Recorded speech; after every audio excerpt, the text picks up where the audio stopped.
Νηστεύω για το 15 Αύγουστο. Μη στεναχωριέστε. Πάλι φασολάδα έχουμε.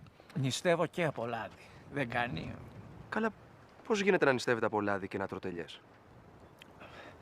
Το λάδι θεωρείται αρτήσιμο. Μα τότε και οι ελιές είναι αρτήσιμες αφού το λάδι βγαίνει από τις ελιές. Κοίταξε, παιδί μου. Το τηρούμε για να δείξουμε την εγκράτειά μας στην νηστεία. Ναι, αλλά τότε ούτε ελιές πρέπει να τρώτε. Όχι.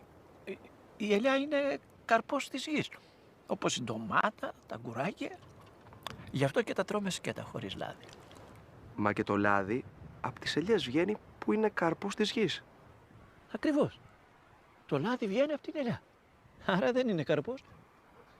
Έτσι εξηγείται, Το ψωμί είναι νηστίσιμο. Ναι, παιδί μου. Το ψωμί είναι νηστίσιμο. Πώς είναι νηστίσιμο αφού δεν είναι καρπός της γης? Όχι.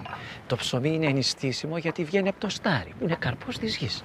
Μα τότε και το λάδι είναι νηστίσιμο που βγαίνει από την ελιά που είναι καρπός της γης. Ναι, αλλά είπαμε ότι το λάδι